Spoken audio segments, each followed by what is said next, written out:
Selamat siang, Pak. Selamat siang. Apa kabar siang ini? Kabar baik. Ibu Silnya bagaimana kabar? Saya baik, Pak. Oke. Yang Bapak lihat. Baik, terima kasih. Siang ini saya minta waktunya untuk melakukan wawancara.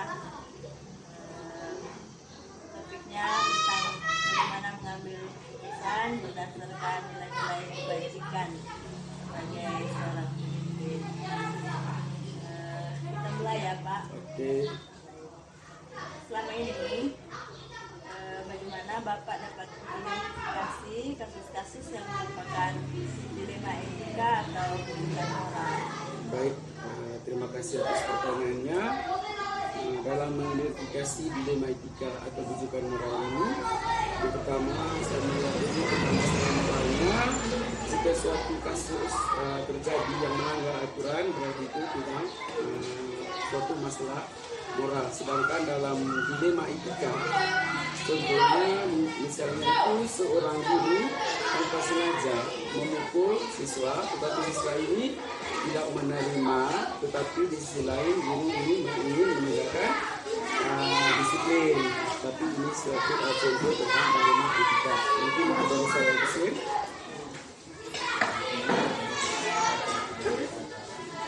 Selama ini kira-kira bagaimana Bapak menjalankan pengambilan keputusan sekolah Bapak tentang kasus-kasus di mana ada dua kepentingan yang benar atau sama-sama mengambil kebijakan. Terima kasih. Yang pertama yang saya lakukan itu memahami dulu fakta atau kasus tersebut untuk memberikan nilai kebajikannya.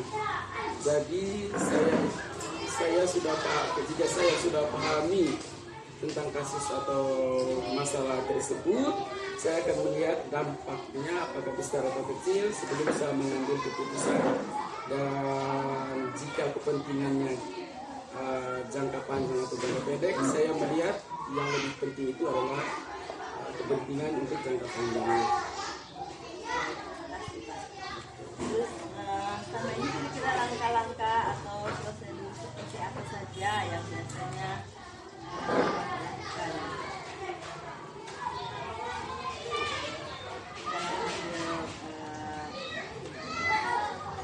dalam mengambil keputusan dilema etika?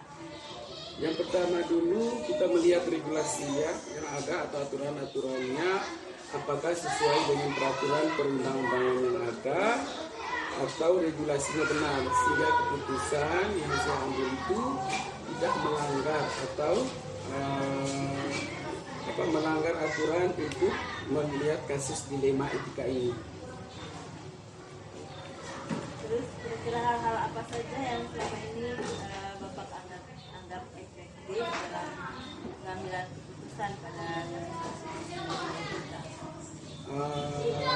Yang jelas pemahaman yang saya lakukan selama ini adalah yang pertama itu adalah adanya komunikasi antara sesama guru, kemudian berbicara dari hati-hati sehingga permasalahan itu dapat kita selesaikan secara bersama.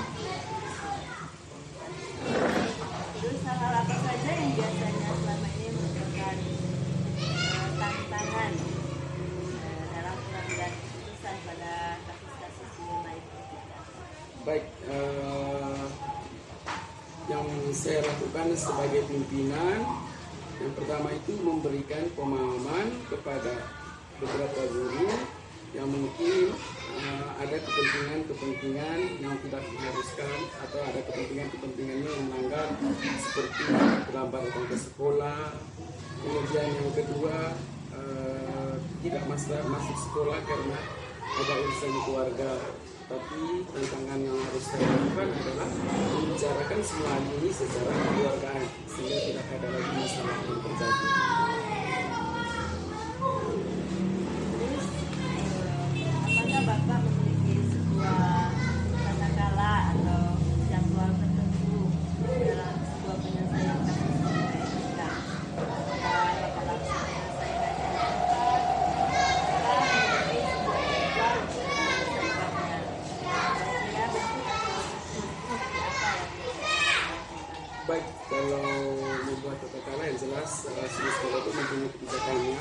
Yang pertama itu yang saya lakukan yaitu memberikan teguran kepada guru yang melanggar, yang seperti yang kita lakukan selama ini, menandatangani salah satu buku pembinaan tentang guru, dan selanjutnya memberikan arahan kepada guru tersebut agar tidak mengulangi lagi kesalahan atau pelanggaran yang telah dilakukan. Adakah seseorang atau faktor-faktor apa yang selama ini mempermudah atau membantu Bapak dalam penanganan kesehatan dalam pendidikan? Baik, kalau berbicara tentang faktor atau yang membantu, ya jelas semua pihak di sini membantu sehingga masalah yang kita hadapi juga dapat kita selesaikan. Terus ini yang terakhir ya Pak. Oke. Kira-kira dari semua hal yang telah disampaikan, pembelajaran apa yang dapat Bapak petik dari pengalaman Bapak saat mengambil keputusan dalam pendidikan? Baik, dalam mengambil keputusan ini yang pertama itu masalah atau permasalahan itu dapat diselesaikan dengan memberikan dukungan dan pemahaman bahwa apa yang kita lakukan itu semuanya ada konsekuensinya, sehingga aturan yang dibuat atau yang sudah dibuat itu dapat diselesaikan, bukan mencari celah sehingga kita melanggar, tetapi kita sama-sama membenahi supaya tidak akan muncul lagi pelanggaran-pelanggaran ini, sehingga kita juga mengikuti regulasi atau aturan yang ada sehingga tidak melanggar lagi ini dilema etika. Terima kasih. Mungkin itu jawaban dari saya, Ibu Sin. Terima kasih ya Bapak. Ya, dari beberapa pertanyaan tadi Bapak sudah menjawab dan ini juga membantu saya dalam mengambil keputusan dalam menyelesaikan sebuah kasus. Mungkin nanti akan saya temukan ke depannya. Oke, sama-sama. Terima kasih. Terima kasih. Kesempatan selamat siang Pak. Selamat siang.